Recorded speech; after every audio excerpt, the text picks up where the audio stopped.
അവിടുത്തെ പ്രധാനമന്ത്രിക്കും ആശംസകൾ നേരുന്ന തിരക്കിലായിരുന്നു നമ്മുടെ പ്രധാനമന്ത്രി നരേന്ദ്രമോദി. എന്നാൽ എനിക്ക് ഈ ലോകത്തൊരു സഹോദരിയുണ്ട് എന്നും ഇന്ത്യയിലെ ഇന്ദിരാ പ്രിയദർശിനിയാണ് അതെന്നും പറഞ്ഞ യാസർ അറാഫത്തിന്റെ പാലസ്തീന്റെ കൂടെ നിൽക്കുന്നത് കോൺഗ്രസിന്റെ മാത്രമല്ല, അത് ഇന്ത്യയുടെ ചരിത്രമാണ്. എന്നാൽ നരേന്ദ്രമോദിയുടെ ഇന്ത്യ പാലസ്തീൻ ഇല്ലാതാക്കുന്നവരുടെ കൂടെയാണ് എന്നുള്ളതാണ് സത്യം. പാലസ്തീൻ വിഷയത്തിൽ അതുകൊണ്ട് തന്നെ ഇന്ത്യയുടെ വിദേശ നയത്തെ അതിരൂക്ഷമായി വിമർശിച്ചുകൊണ്ട് രംഗത്ത് വരുന്ന പ്രിയങ്ക ഗാന്ധിയെയാണ് ഇന്ന് രാജ്യം കണ്ടത്. പുതിയ നയം നാണം കെട്ടതും ആർജവുമില്ലാത്തതുമാണ് എന്നാണ് പ്രിയങ്ക ഗാന്ധി കുറ്റപ്പെടുത്തിയത്.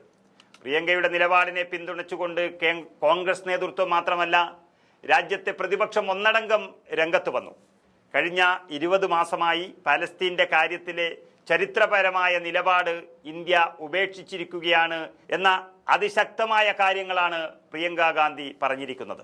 1988 നവംബറിൽ പലസ്തീനെ ആദ്യമായി പിന്തുണച്ച രാജ്യവും ഇന്ത്യയാണെന്ന് പ്രിയങ്ക ഗാന്ധി മോദി സർക്കാരിനെ ഓർമ്മിപ്പിക്കുകയും ചെയ്തു. പലസ്തീൻ ജനതയുടെ നിർഭയമായ പോരാട്ടത്തിലുടനീളം ശരിയുടെ പക്ഷത്തുനിന്ന് അന്തർദേശീയ വേദികളിൽ മാനവികതയും നീതിയും ഉയർത്തിപ്പിടിക്കുകയാണ് നാം ചെയ്തിരുന്നത് എന്ന് നരേന്ദ്രമോദിക്ക് പറഞ്ഞുകൊടുക്കുകയാണ് ലോകസഭയിലെ ഏറ്റവും പ്രായം കുറഞ്ഞവരിൽ ഒരാളായ പ്രിയങ്ക ഗാന്ധി. എന്നിട്ടും നരേന്ദ്രമോദിക്ക് മനസ്സിലായിട്ടില്ല.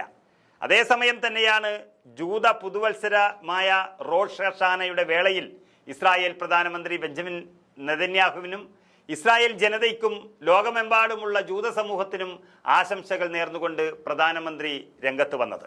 പുതിയ വർഷം സമാധാനവും പ്രതീക്ഷയും നല്ല ആരോഗ്യവും നിറഞ്ഞതാകട്ടെ എന്നാണ് നരേന്ദ്രമോദിയുടെ ആശംസ.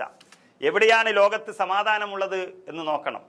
ഈ ലോകത്തെ ഏറ്റവും വലിയ സമാധാനമില്ലാത്ത ഒരു ഇടമായി പശ്ചിമേഷ്യ മാറിയതിൻ്റെ പൂർണ്ണമായുമുള്ള ഉത്തരവാദിത്വം ഇസ്രായേലിന് എന്ന് പറയുമ്പോൾ ആ ഇസ്രായേലിന് സമാധാനം നേരുകയാണ് നരേന്ദ്രമോദി എന്ന വാർത്തകളാണ് ഇന്ന് പുറത്തു വരുന്നത്.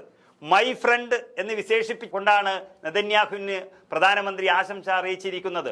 അപ്പോൾ എൻ്റെ സുഹൃത്ത് എന്ന് പറഞ്ഞ് ഈ ലോകത്തിന് മുന്നിൽ നരേന്ദ്രമോദി കാണിച്ചു കൊടുത്തിരിക്കുന്നത് ഇസ്രായേലിന് പരസ്യമായ പിന്തുണ മാത്രമല്ല, ഇസ്രായേൽ നടത്തുന്ന കൊടും ഭീകരതയ്ക്കുള്ള പിന്തുണ കൂടിയാണ്.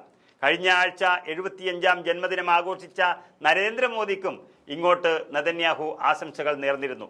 അപ്പോൾ അത്രയ്ക്കും ആത്മബന്ധമുള്ള രണ്ടുപേർ ഇന്ത്യയുടെ ചരിത്രത്തിൽ പലസ്തീനെ സഹായിച്ച അല്ലെങ്കിൽ പീഡിപ്പിക്കപ്പെടുന്ന പലസ്തീനൊപ്പം എന്നും നിന്നിരുന്ന ഇന്ത്യയെ ഇപ്പോൾ ആക്രമിക്കുന്ന ഏറ്റവും വലിയ കൊടും ക്രൂരതയുടെ വക്താക്കളായ ഇസ്രായേലിൻ്റെ കൂടെ നിൽക്കുന്നു എന്ന് പറയുമ്പോൾ ഇന്ത്യക്ക് വന്ന മാറ്റം അത് ചർച്ച ചെയ്യാതിരിക്കാൻ കഴിയില്ല.